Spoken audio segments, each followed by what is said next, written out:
Hello बच्चों, आप सभी कैसे हैं? अच्छे हैं? Very good. तो बच्चों, हम क्या पढ़ रहे थे? प्रोनाउंस। तो प्रोनाउंस क्या होते हैं हमने जान लिया। जो नाउन की जगह पे वर्ड्स आते हैं वो प्रोनाउन है। इसमें हमने पर्सनल प्रोनाउन पढ़ लिया, पजेसिव प्रोनाउन पढ़ लिया और रिफ्लेक्सिव प्रोनाउन पढ़ चुके हैं। तो आज हम जो पढ़ने जा रहे हैं वो है रेसिप्रोकल प्रोनाउन। तो सबसे पहले हम इसकी डेफिनेशन पे आते हैं। Reciprocal pronouns are words that are used to indicate a mutual relationship between two subjects or objects. Each other and one another are the only two reciprocal pronouns in the English language. अर्थ है इसका कि reciprocal pronoun कहाँ use होते हैं? Mutual relationship में, आपस में, परस्पर सहमति में, परस्पर रिश्तों में जो भी प्रोनाउन आएगा यूज, उसको क्या बोलते हैं? रेसिप्रोकल। उसके लिए दो वर्ड्स हैं, वो क्या? एक ईच अदर और दूसरा है वन अनदर।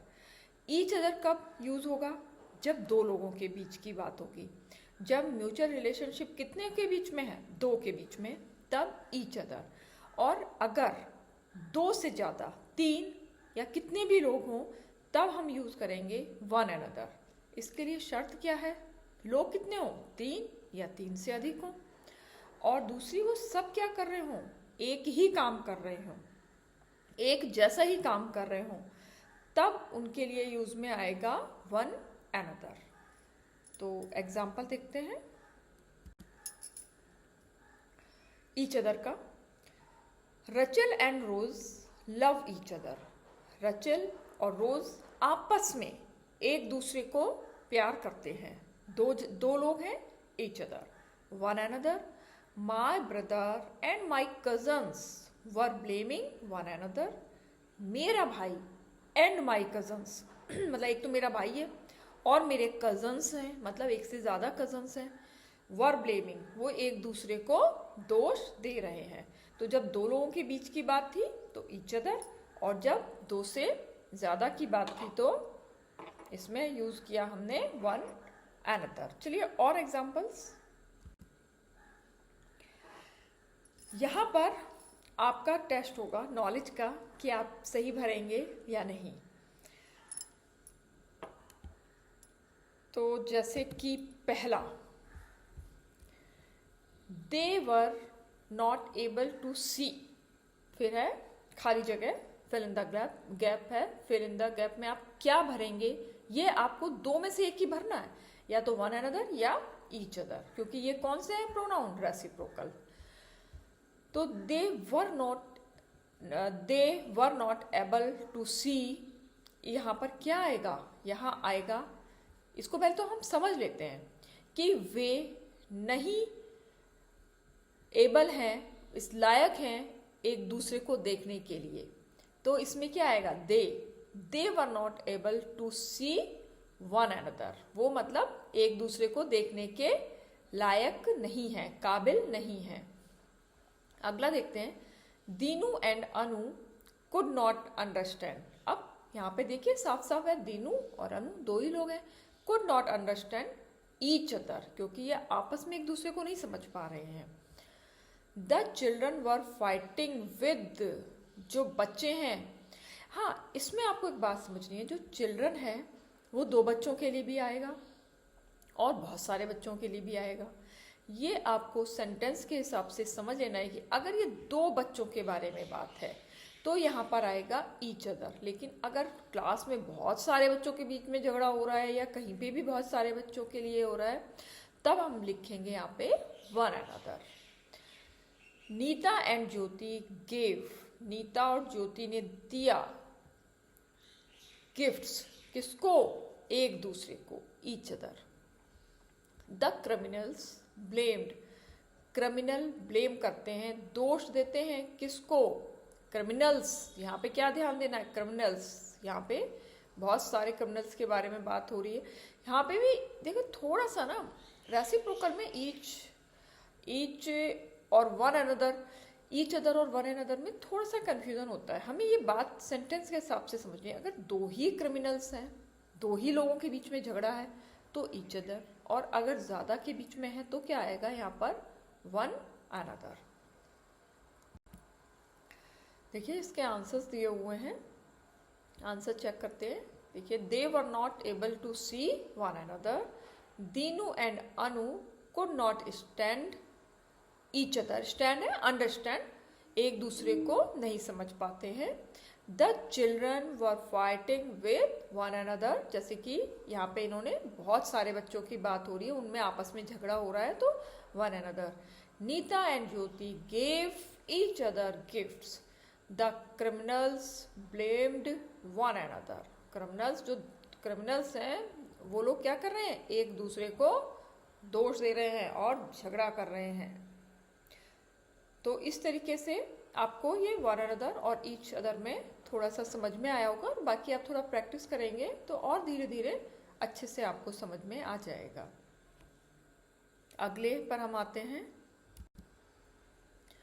अगला प्रोनाउन है डिमॉन्स्ट्रेटिव प्रोनाउन। आपको मालूम है ना, डिमॉन्स्ट्रेशन दिखाया जाता है यानी दिखाना, जिससे कि हमें मतलब डिमॉन्स्ट्रेशन प्रैक्टिकल करने के लिए या जिसमें कुछ चीज़ें दिखाई जाती है तब हम ये वाला वर्ड यूज़ करते हैं। तो कुछ कुछ डिमॉन्स्ट्रेटिव प्रोनाउन में भी कुछ ऐसा ही है कि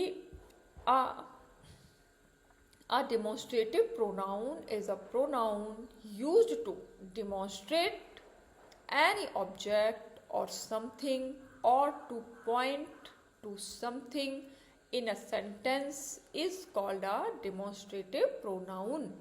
कि जो demonstrative pronoun वो pronoun हैं जो कि प्रयोग में आते हैं, यूज में आते हैं demonstrate करने के लिए, दिखाने के लिए एनी ऑब्जेक्ट और समथिंग, किसी भी ऑब्जेक्ट या कोई भी चीज को दिखाने के लिए, और टू पॉइंट टू समथिंग, मतलब वो क्या करते हैं, उसकी तरफ पॉइंट करते हैं सेंटेंस में, उसको हम क्या बोलते हैं, डिमॉन्स्ट्रेटिव प्रोनाउन। इसके example this, that, these, those. ये बहुत ही आसान है। जब बहुत छोटे बच्चे जब इंग्लिश पढ़ना सीखते ही सीखते हैं ना, तब आप ये दिस, दैट, दीज, दोज सीखते हैं। बस आपको कुछ ऐसा ही इसमें करना है। अब इसमें समझना क्या है कि दिस का जो डिमॉन्स्ट्रेटिव प्रोनाउन है ना, वो एक तरीके से तीन चीज़ों के लिए आते हैं। किसमें, एक तो कभी अमाउंट में भी आता है, और डिस्टेंस में भी आता है, और टाइम में भी आता है। इसमें मेन क्या है, नियर होना और फॉर होना, पास होना और दूर होना। जैसे कि ये क्या है, पास है, तो इसके लिए क्या होगा, this is Apple, this is an apple. ये क्या है, ये है एक एप्पल है, और ये थोड़ा दूर रखा हुआ है ना, देखिए दूर बनाया हुआ है, तो दैट इज एप्पल। ये एक से ज़्यादा है, तो यहाँ पर क्या होगा, जब ज़्यादा होंगे एक से और पास भी होंगे, तब दिस की जगह पर क्या आ जाएगा, दीज आर एप्पल्स। और दूर होंगे और एक से ज़्यादा होंगे तो क्या आएगा, दोज आर एप्पल्स। चलिए और देखते हैं। यहाँ पे थोड़ा बिल्कुल अच्छे से आपको और दिखाया गया है, एक तो सिंगुलर प्लूरल दोनों में ही दिखाया गया है। इसमें क्या है, आपका दोनों चीज़ें ही आ रही हैं। इसमें आपकी नंबरिंग भी आ रही है और पास और दूर होना भी आ रहा है कि कौन चीज़ नियर है, कौन सी चीज़ फार है। तो ये दोनों ही चीज़ें आपको इसमें बताई जा रही हैं। ये लड़की है, सिंगुलर एक ही है, पास में भी है, तो क्या लिखा है, close. This is my friend, यह मेरी दोस्त है, सहेली है। अब यहाँ पर पास ही है, यहाँ पे भी क्या है, क्लोज है, पर एक से ज्यादा है, तो क्या आ जाएगा, these are my friends, these are my friends. यहाँ पर सिंगुलर है लेकिन फार अवे, दूर है, तो क्या आएगा, दैट इज माई फ्रेंड। अब यहाँ पर हम देखते हैं, यहाँ पर भी दूर ही है लेकिन एक से ज़्यादा है, तो क्या आ जाएगा, दोज आर माई फ्रेंड्स। आप ये देखिए, आपका सब्जेक्ट के हिसाब से क्या हो रहा है, यहाँ पर वर्ब भी चेंज आ रही है। यहाँ एक है तो इज, ज़्यादा है तो आर, दूर है एक है इज, और ज़्यादा हैं तो आर। थोड़ा और देखते हैं कि फिर से ये एक बहुत ही अच्छा, इसमें क्या क्या दोनों चीज़ें आपको एक साथ बता दी गई हैं, नंबरिंग भी और पास और दूर होना भी। कि a demonstrative pronoun refers to a noun in terms of its numbers. Number से क्या पता चलेगा, सिंगुलर और plural, and its vicinity. Vicinity मतलब how close it is to the speaker, मतलब कि ये जो स्पीकर बोलने वाला है उसके पास कितना पास है और कितना दूर है। ये बॉल देखिए इस बच्चे के पास में है, एक ही बच्चा है, एक ही बॉल है ना। यहाँ पे बॉल बहुत सारी नहीं है, एक ही बॉल है और क्या है, पास में है, सिंगुलर है और क्लोज है। तो इसके लिए क्या यूज किया है, दिस बॉल। यहाँ पर सिंगुलर है लेकिन ये दूर रखी हुई है, तो क्या आ जाएगा, दैट बॉल। बॉल भी यहाँ पे कितनी है, एक ही है ना, तो दैट बॉल। यहाँ पे बॉल कितनी है, बहुत सारी है, प्लूरल, और कैसी है, पर पास है, तो दीज बॉल्स। यहाँ पर क्या है, यहाँ पे बॉल कैसी है, बहुत सारी बॉल है। ये थोड़ा सा इन्होंने पिक्चर ऐसा बना दिया है कि पर ये थोड़ा दूर है, ये बॉल जो है थोड़ा दूर रखी हुई हैं, तो क्या आ जाएगा, दोज बॉल्स। मतलब पास के लिए दिस या दीज, दूर के लिए दैट या दोज, सिंगुलर के लिए दिस और दैट, प्लूरल के लिए दीज और दोज। ये क्या है, हमारे डेमोन्स्ट्रेटिव प्रोनाउन। देखिए यहाँ पे और भी अच्छे से दिखाया गया है कि सबसे पहले दिस पे ही जाए। ये एक बच्चा है, बच्चे के पास ही एप्पल रखा हुआ है, तो क्या हुआ, दिस बच्चा, लेकिन थोड़ा दूर है, देखिए एरो से करके दिखाया गया है ना, तो इसके लिए क्या आ गया है यहाँ पर, दैट। यहाँ पे बहुत सारे एप्पल्स हैं और पास में रखे हैं, देखिए एरो एकदम छोटा सा है, तो क्या हो गया, दीज। और ये देखिए थोड़ा एरो बड़ा है और बहुत सारे एप्पल्स हैं, तो क्या आ जाएगा, दोज। अब आप दिस, दैट, दीज, दोज अच्छे से समझ गए हैं ये प्रोनाउंस में, अब आपको कोई भी दिक्कत नहीं है। थोड़ा सा ये और, हालांकि अभी आपके लिए इतना ही समझना काफ़ी होगा, लेकिन थोड़ा सा एक बार आप नाम जरूर सुन लीजिए। A pronoun that points to a specific noun और pronoun the audience already knows about. मतलब अगर आप किसी के भी बारे में बात कर रहे हैं और ऑडियंस मतलब जो आपको सुन रहे हैं, वो उस चीज़ के बारे में पहले से ही जानता है। फिर से ध्यान से सुनिए कि अगर आप किसी से, ऑडियंस मतलब जिससे भी आप कह रहे हैं अपनी बात, वो उस चीज़ के बारे में, जिसके बारे में आप बता रहे हैं, पहले से ही जानता है, तो क्या क्या प्रोनाउन यूज में आएंगे, दिस, दैट, दीज, दोज, ये तो आप जानते ही थे पहले से ही, पर ये 3 वर्ड्स और हैं, नाइदर, नन और सच। ये भी डेमोन्स्ट्रेटिव प्रोनाउन के जैसे ही यूज में आएंगे। ये थोड़ा बड़ी क्लास में इसके बारे में और सीखेंगे, पर मुझे लगा कि थोड़ा सा आपको इनके नाम से तो बता ही दिया जाए कि डेमोन्स्ट्रेटिव प्रोनाउन में ये और भी आते हैं। ठीक है, तो अब आप डेमोन्स्ट्रेटिव प्रोनाउन अच्छे से समझ गए हैं। आगे बढ़ते हैं। Indefinite pronounce. इनडेफिनिट जैसे आपको पता ही चल रहा है, डेफिनेट मतलब एकदम डेफिनेट होता है, पक्का होता है। इनडेफिनेट जहाँ पे भी कुछ भी पक्का नहीं होता है, जैसे ही, शी, ये सब क्या है, हमारे डेफिनेट प्रोनाउंस हैं। अब इनडेफिनेट जहाँ पे हमें पता ही नहीं हो कि वो एक हैं, अनेक हैं, तो वहाँ पर क्या यूज होगा, ये हम सीखते हैं आज। An indefinite pronoun is a pronoun that does not refer to a particular person, place or thing. Indefinite pronoun वो प्रोनाउन है जो कि रेफर करता है, बताता है कि पर्टिकुलर, कि मतलब डज नॉट रेफर, कि वो रेफर नहीं कर पाता है कि पर्टिकुलर पर्सन, प्लेस और थिंग, कि किसी भी पर्टिकुलर पर्सन, प्लेस या थिंग, यानी किसी के भी बारे में वो बिल्कुल पक्का स्पेसिफिक नहीं बता पाता है, तो वो क्या होता है, indefinite. Example, does anyone know the story of Kalidas. मान लीजिए क्लास है, क्लास में टीचर बैठी हुई है, हाँ, अब वो पूछ रही है कि क्या कोई जानता है कालिदास की स्टोरी। अब हो सकता है उस क्लास में एक ही बच्चा जानता हो, और हो सकता है 2 बच्चे जानते हो, 5 बच्चे जानते हो, 10 जानते हो, या हो सकता है पूरी पूरी क्लास ही जानती हो, लेकिन यहाँ पर पता नहीं है। तो यहाँ पर इंडेफिनिट प्रोनाउन कौन सा यूज हुआ है? Anyone. Most indefinite pronouns are either singular और प्लूरल। ज़्यादातर इंडेफिनिट प्रोनाउंस कैसे होते हैं? या तो सिंगुलर होते हैं या प्लूरल होते हैं। ये दोनों ही तरह से यूज में आते हैं। अब हमें समझना होगा कि कौन कौन से सिंगुलर इंडेफिनिट प्रोनाउंस हैं और कौन से प्लूरल इंडेफिनिट प्रोनाउन हैं। ये देखिए कुछ सम इंडेफिनिट प्रोनाउंस की लिस्ट आ गई है। इनको तो आप एकदम रट लीजिएगा, तो फिर एकदम कोई मुश्किल नहीं होगी। तो पहले सिंगुलर पे जाते हैं कि सिंगुलर कौन कौन से हैं। Another, anybody, anyone, anything. देखिए प्रोनाउन में आता क्या है? कोई भी पर्सन आता है, प्लेस आता है या थिंग आती है। यही देखिएगा बार बार बातें रिपीट होंगी। Each, either, everybody, everyone, everything, much, neither, nobody.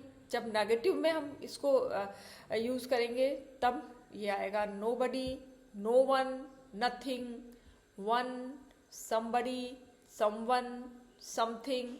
ये तो किस में थे? सिंगुलर में। अब प्लूरल में कौन कौन से आएंगे? Indefinite pronouns, both, few, many, others, several. ये क्या है? प्लूरल में। अब कुछ ऐसे हैं जो दोनों ही तरीके से यूज कर सकते हैं। जैसे ऑल, कभी सिंगुलर की जगह भी यूज होगा, कभी प्लूरल की जगह पे भी होगा।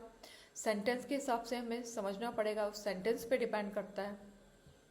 Any, most, none and some can be singular और plural depending on the that follows them. ठीक है, जैसे यहाँ पर ये ऊपर आप देखिए, हालांकि इसमें सिंगुलर में दिया गया है, एनी भी दिया हुआ है, सम भी दिया हुआ है, लेकिन इसको हम प्लूरल में भी यूज कर सकते हैं। थोड़ा समझते हैं एग्जांपल से।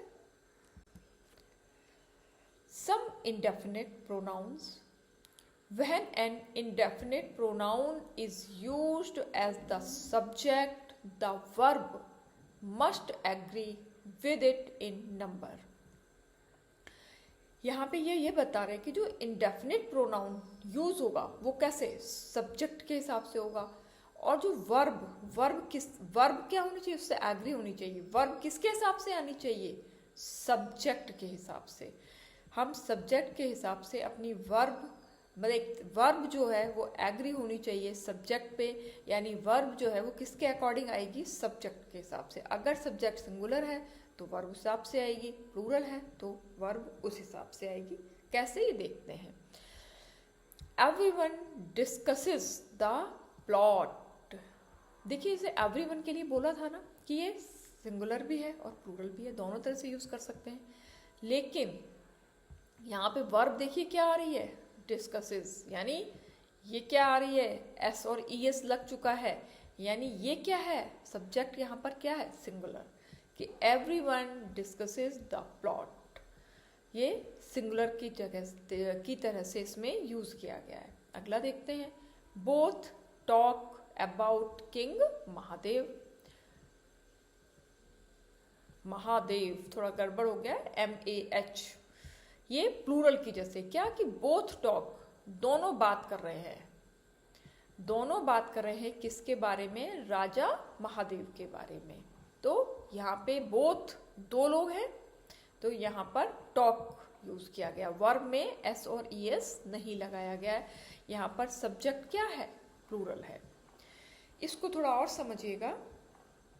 ऑल ऑफ माइथोलॉजी, माइथोलॉजी समझते हैं? जो भी भगवान वगैरह के बारे में जो बातें होती हैं तो सब क्या होते हैं? माइथोलॉजिकल बातें हैं।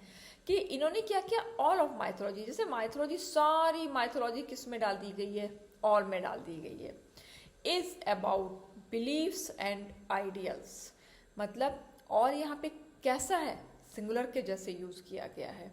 तो यहाँ पे क्या वर्ब आई? इज आई है। यहाँ पर जो ये इंडेफिनिट प्रोनाउंस है वो क्या है, सिंगुलर के लिए यूज हो रहा है, क्योंकि पूरी की पूरी माइथोलॉजी को किस में डाल दिया गया है, ऑल में डाल दिया गया है। अब यहाँ पे देखते हैं, all of the myths, myths मतलब झूठ, are about fears and perceptions. एक तरीके से माइथ्स क्या होते हैं, एक तरह से झूठी बातें होती है, लोगों को भ्रम होता है कुछ भी, तो वो ज़्यादातर क्या होते हैं, वो झूठी बातों पर ये डिपेंड होती हैं। तो एक परसेप्शन बना लेते हैं, एक गलत आइडिया बना लेते हैं, और उससे क्या फैलता है, डर फैलता है। तो ऑल ऑफ द माइथ्स, ये क्या है, प्लूरल, कि बहुत सारे माइथ्स, अलग अलग माइथ्स हैं कि भूत प्रेत रात को निकलते हैं, भूत के पैर उल्टे होते हैं, वगैरह वगैरह, बहुत सारे माइथ्स होते हैं। तो ये सब क्या फैलाते हैं, फियर्स ही फैलाते हैं, डर फैलाते हैं। पर मेन क्या है, प्लूरल, प्लूरल के साथ यहाँ पे वर्ब भी कैसे आई है, प्लूरल ही आई है। तो अब आपको ये इंडेफिनिट प्रोनाउंस भी समझ में आ गए होंगे। आज आपको 3 तरह के प्रोनाउन हम पढ़ चुके हैं।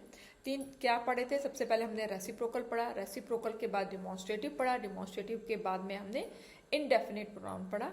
आप इसका एक बार रिवीजन कीजिएगा, इसको दोबारा से देखिए, जिससे कि जो क्या होता है कि कई सारे प्रोनाउंस हम एक साथ पढ़ते हैं तो हम थोड़ा थोड़ा भूलने लगते हैं कि किस में क्या था। तो रेसिप्रोकल में क्या यूज हुआ था, बस ज्यादा कुछ नहीं था, ईच अदर या वन अनदर। डिमॉन्स्ट्रेटिव में क्या था, दिस, दैट, दीज, दोज। इसके अलावा नाइदर सच ये भी बताए गए थे, पर नाइदर सच नन को आपको केवल एक मेमोरी में बिठाना है, अभी कंसंट्रेट आपको दिस, दैट, दीज, दोज पे ही करना है। इसके अलावा इंडेफिनिट प्रोनाउन में आपके पास ये कई सारे, पूरा एक टेबल आ गई थी निकल कर, तो वो आप ध्यान दीजिएगा कि एवरीवन, एवरीबडी, इसके अलावा समबडी, समवन, इससे पूरी लिस्ट आप एक बार दोबारा से रिवाइज कीजिएगा और याद भी कीजिएगा। तो अगर आपको ये वीडियो अच्छा लगा हो तो लाइक कीजिएगा, चैनल को सब्सक्राइब कीजिए और अपने कमेंट्स ज़रूर दीजिएगा। तब तक के लिए बाय बाय।